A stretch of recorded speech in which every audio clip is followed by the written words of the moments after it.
bawat sandali, hindi mapakali, hinahanap kita. Yakap mo't mga halik, ba't di na madama?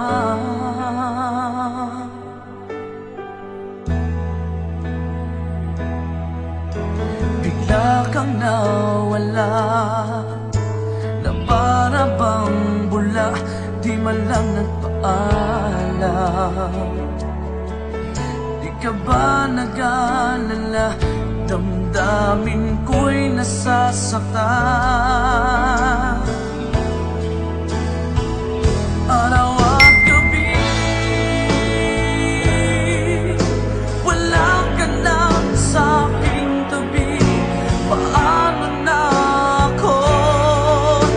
Paano na tayo? Sana'y magbalik. Maghihintay ako sa'yo, puso'y Ang programang ito ay rated SPG. Striktong patnubay at gabay ng magulang ang kailangan. Maaaring may masiselang tema, lengguwahe, karahasan, sexual, horror o droga na hindi angkop sa mga bata. titiis, kahit di ko alam ang iyong pagpapalik.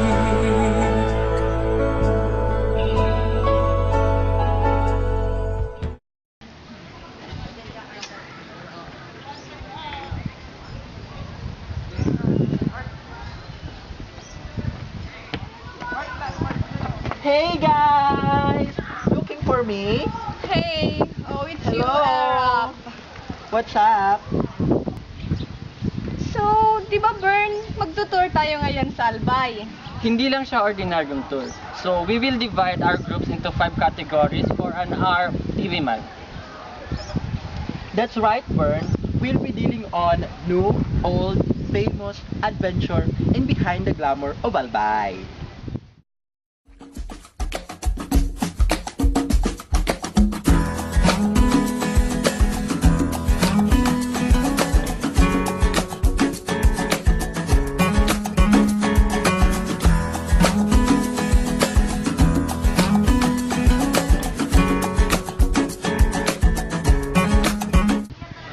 Albay is very rich for historical backgrounds. Marami ng bagay ang kasama sa ating kasaysayan. Let us all watch the segment entitled Bicol's Quiz. Defining the past may not necessarily mean defining the old. Instead, it could be classified as unique and intelligent design of the old times preserved and maintained in the contemporary times. Let us explore the things that have been concealed in the shelter of the past. It has served as a cavern for treasured memories of the old times. Every corner of this home indeed witnessed generations of families who shared happiness and love with each other. And as it aged with the time, this Spanish-style house depicted an everlasting charisma. Let's take a trip to Balay Sanauna and rekindle the golden moments that only the past can offer. Situated on a quiet and serene spot at Darga Albay, 300-year-old Balay Sanauna makes a beautiful scenery that refreshes the ambience of the place. The ancestral house has been restored in order to give it a modern touch suitable for world-class dining experience among its customers. Moreover, the exterior and interior designs are meticulously maintained for elegant and sophisticated view of the place. Old collectibles and memorabilia are displayed on wooden cabinets and lightened with attractive soft lights. The two-story house can be compared to a mini museum, which features old photographs, antique furniture, vintage telephone, and old coins that are used back then. And of course, our trip to Balay Sanauna would not be complete without seeing the best of the best food that they serve. Definitely world-class cuisine that can be enjoyed by the whole family, friends, and everyone only here at Balay Sanauna. Balay Sanauna, indeed, a true reflection of the diverse, rich, and proudly Bicolano culture. After visiting that breathtaking Balay Sanauna, let us now wander on the deeper and mysterious side of Bicolano culture. We are rich in values and traditions that we had adapted from our ancestors, especially the beliefs. Come on and join us. Together, let's unfold this belief that has been present long ago and is continuously practiced now. The Art of Healing by Albulario.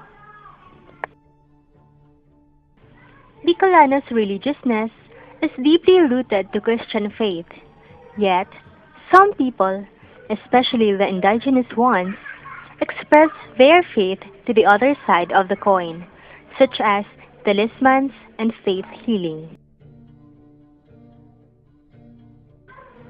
A faith healer is one of the oldest kinds of doctors back then.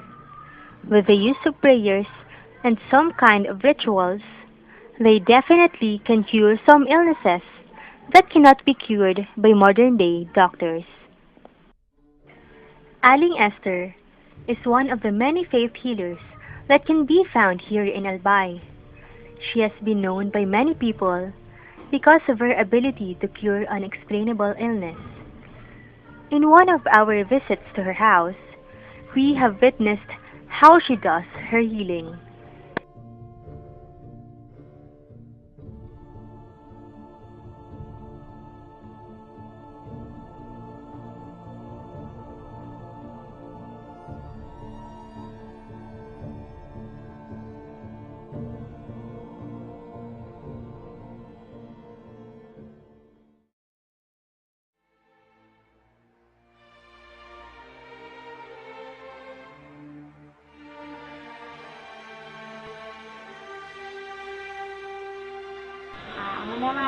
Di, pagka ako baga, sabi sa tumina ko, ngaya, magbulong ka. Sabi ko nga sa to, abot man ako magbulong, tayo ako magparakarapot-kapot sa mga lugar doon. Ay, hindi nga, magbulong ka sa mga. Amo yan, sa pagkuhan ko, mabagpunak, magbulong. Siya, ato nga, sina ko nga niya, nabulong ako nang bubulong man. Talaga. Ilang taon na po ka mo yung bubulong? Wala, 28 anyos na nga, pagbulong ko, nga mo naramdaman ko. Ano po ba yung hawak niyo? Rosaryoan. Para Ano? saan po yan ang medallion? Or rosaryo? Ano rosaryo na di piwat bangko man talaga. Buruga, di. Paano po ba kayo nagkaroon ng medallion? Di napurot ko, di. Ilayang pa na. Pi ama, di. Bigpasir ko na, di. Pangbulong ko. Di. Kaya man, di ang pigagamit ko kung nang bubulong ako. Pag hindi ako pablansan, kailangan na napibulong ko.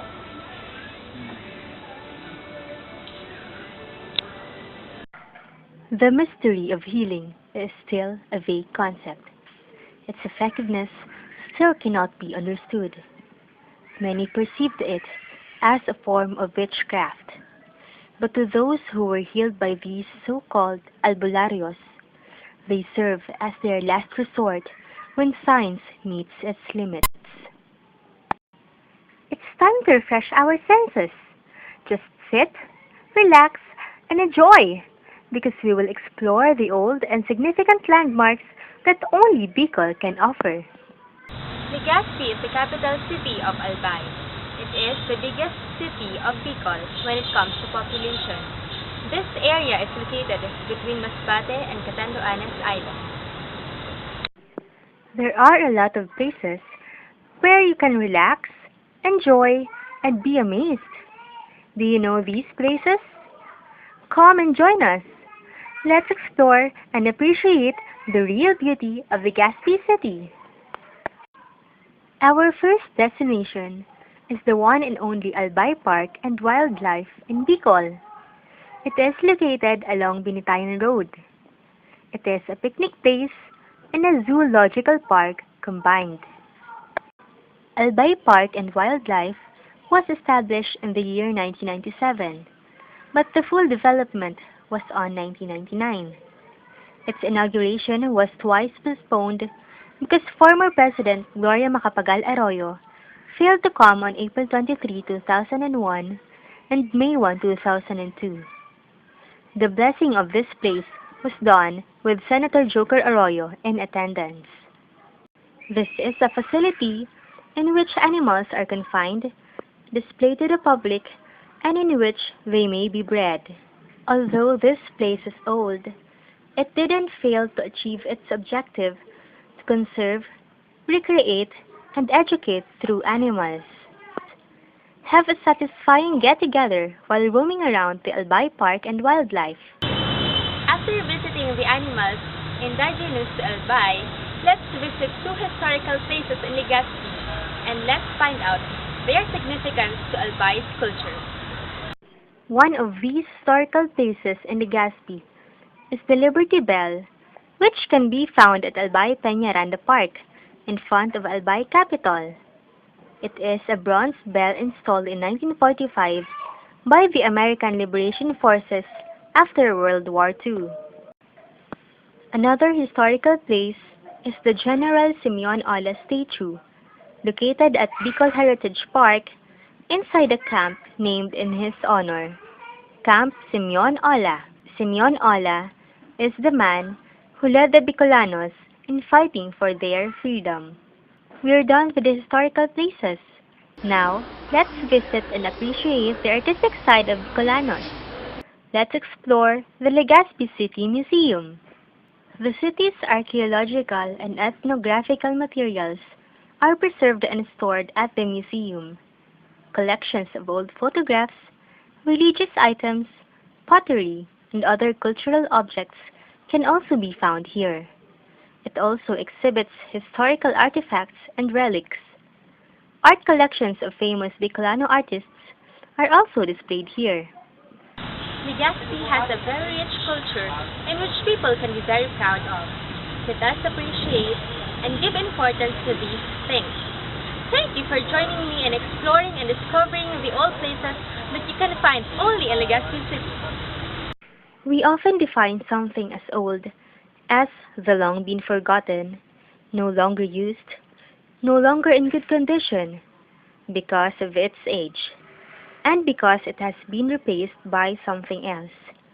Yet, although things have gone stale through time, their significance to our culture and tradition will never fade. The old things will always unfold new horizons of the undiscovered past.